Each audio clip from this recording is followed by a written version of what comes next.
पाटील आज आपल्या समवेत आहेत. आपण माढा विधानसभेच्या निवडणुकीविषयी आज त्यांची भूमिका आपण जाणून घेणार आहोत. सुरुवातीला सर तुमचं मनापासून अभिनंदन.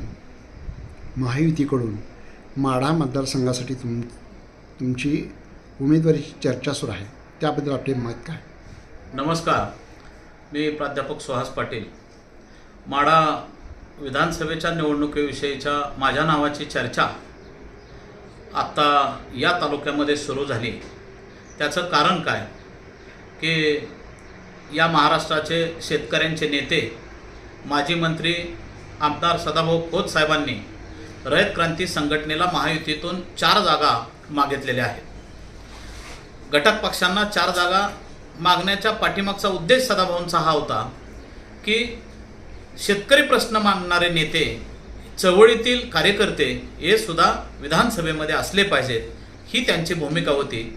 आणि त्या अनुषंगाने माढा विधानसभा मतदारसंघाची उमेदवारी सदाभाऊंनी काल पत्रकार परिषदेमध्ये मागितलेली आहे.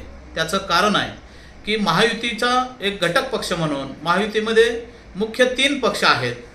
एकनाथ शिंदे साहेबांची शिवसेना, भारतीय जनता पार्टी आणि अजितदादांचा राष्ट्रवादी पक्ष.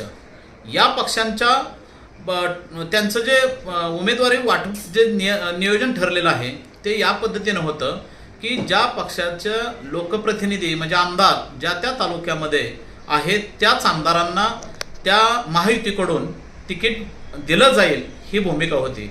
परंतु या माढा तालुक्यामध्ये आमच्या तालुक्याचे आमदार हे अजितदादा शरदचंद्र पवार, अजितदादा राष्ट्रवादी काँग्रेस पक्षाबरोबर काम करत होते. परंतु त्यांनी अजितदादा राष्ट्रवादी काँग्रेस पक्षाची उमेदवारी नाकारली.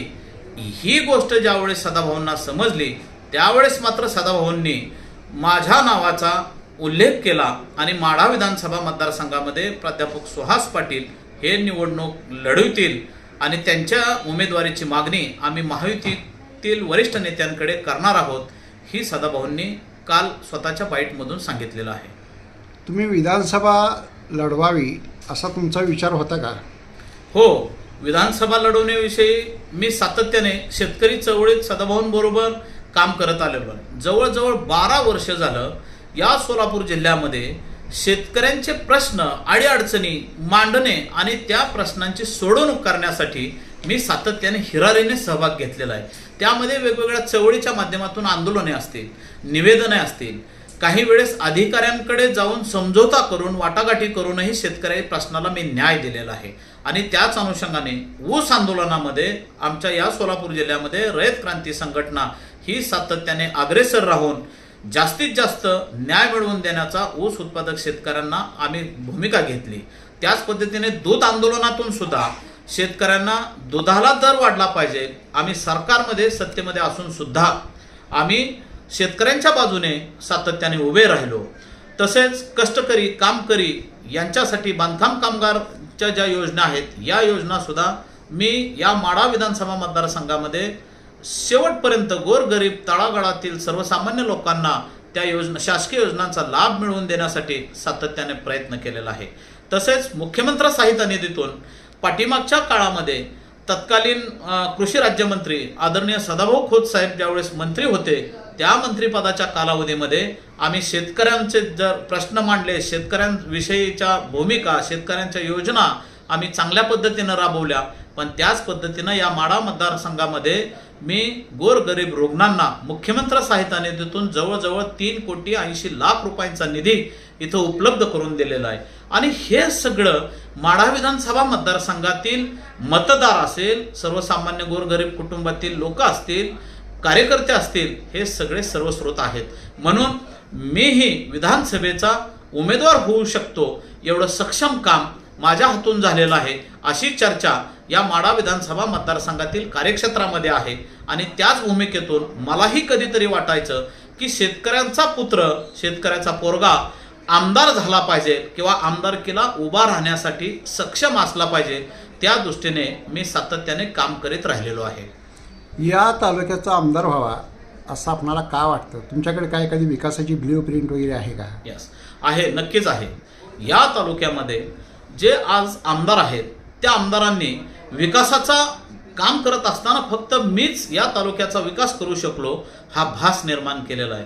त्याचं कारण काय की हा तालुका उजनी धरण उशाला आणि कोरड घाशाला अशी अवस्था असताना या उजनी धरणातून बॅकवॉटरमधून ज्या काही योजना निर्माण झाल्या त्या योजनांच्या माध्यमातून हा तालुका सुजलाम सुफलाम झाला. ठीक आहे, शेतकऱ्यांच्या बाबतीत तुम्ही पाणी दिलं, या बाबतीत मलाही त्या बाबतीत तुम्हाला दोष द्यायचा नाही, परंतु पाणी देत असताना नुसता एकच विकास करत असताना आपली त्याच्या पाठीमागची भूमिका अशी होती की स्वतःची कारखानदारी वाढली पाहिजे. कारखान्याच्या माध्यमातून शेतकरी हा पूर्णपणे गावगाड्यातला प्रत्येक राजकारणी माणूस पकडता येतो, त्याच्यावर अंकुश ठेवता येतो, ही भूमिका ठेवून आपण राजकारण करत आला. त्यामुळे या तालुक्यामध्ये आमचा माढा तालुका ज्यावेळेस 100% इरिगेटेड होण्याच्या मार्गावर होता त्यावेळेस मात्र या तालुक्यामध्ये शैक्षणिक कुठलीही सुविधा उपलब्ध होऊ शकली नाही. तसेच हॉस्पिटल सुद्धा आज एकही उपलब्ध नाही. म्हणजे आमच्या तालुक्यातल्या या मतदारसंघातील जे आमच्या तालुक्यातील गावे आहेत या गावातील लोकांना चांगलं शिक्षण घ्यायचं असेल तर त्यांना बाहेरगावीच जाऊन शिक्षण घ्यावे लागतं. त्यावेळेस मात्र आमच्या पाल्य ज्यावेळेस बाहेर असतो त्यावेळेस या तालुक्यातील पालक हा अतिशय गंभीरपणे स्थितप्रज्ञ राहिलेला आपल्याला दिसून येतो. म्हणून शैक्षणिक अभाव पण या तालुक्यामध्ये आहे. तसंच मल्टी स्पेशालिटी एकही हॉस्पिटल इथं उभा राहू शकलं नाही. म्हणून माझी भूमिका हे असेल की या तालुक्याचा विकास करत असताना आपण बागायती क्षेत्र जसं सिंचनाच्या योजना आपण जशा राबवल्या त्याच पद्धतीनं या तालुक्यामध्ये शैक्षणिक क्रांती सुद्धा झाली पाहिजे. शैक्षणिक सुविधा आणल्या पाहिजेत, रुग्णालयाची संख्या वाढवली पाहिजे, चांगले चांगले MD MS असणारे डॉक्टर्स जेणेकरून टेंभुर्णीसारख्या ठिकाणी, कुर्डवाडीसारख्या ठिकाणी, माढासारख्या ठिकाणी, करकमसारख्या ठिकाणी, बोडणीमसारख्या ठिकाणी त्या डॉक्टर लोकांनी 5-5, 6-6 डॉक्टर्स लोकांनी एकत्रित येऊन सुपर मल्टी स्पेशालिटी हॉस्पिटल उभा केले, त्यांना प्रोत्साहन दिलं तर नक्कीच या तालुक्यातील जनतेला आपल्या हॉस्पिटलची सुविधा अतिशय चांगल्या पद्धतीने मिळू शकते. म्हणून माझ्यासारखा शेतकरी कार्यकर्ता या भूमिकेतून पुढे भविष्यात नक्कीच काम करणार आहे. रयत क्रांती संघटना हा भाजपचा एक घटक पक्ष म्हणून काम करत आहे, याचा तुम्हाला फायदा होईल? नक्कीच होणार आहे. कारण रयत क्रांती संघटनेने आजपर्यंत भारतीय जनता पार्टीबरोबर एक घटक पक्ष म्हणून, मित्र पक्ष म्हणून कायमची नाळ जोडलेली आहे. आमचे नेते आदरणीय सदाभाऊ खोत साहेबांनी भारतीय जनता पार्टीतील सध्याचे उपमुख्यमंत्री आदरणीय देवेंद्रजी फडणवीस साहेब यांच्याबरोबर अतिशय स्नेहसंबंधपूर्वक संबंध जोपासलेले आहेत. त्याचं कारण काय, भारतीय जनता पार्टीने नेहमी विस्थापितांचं नेतृत्व केलं आणि विस्थापित जे नेतृत्व आहेत त्यांना राज्याच्या मंत्रिमंडळात स्थान दिलं. त्यातीलच तुम्हाला आम्हाला सगळ्यांना माहीत असणारं नेतृत्व की शेतकरी चळवळीतील नेतृत्व म्हणून सदाभाऊंना मंत्री केलं.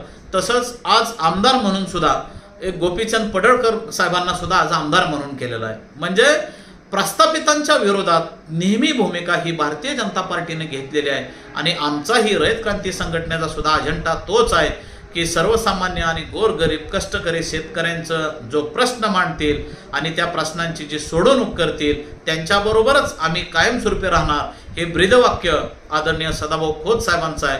म्हणूनच सदाभाऊ खोत साहेबांनी एक स्लोगन तयार केलेलं आहे की प्रस्थापितांच्या विरोधात एकच नारा, आमदार हो शेतकऱ्याच्या पोरा. या चॅनेलला तुम्ही मुलाखत दिल्याबद्दल धन्यवाद. धन्यवाद.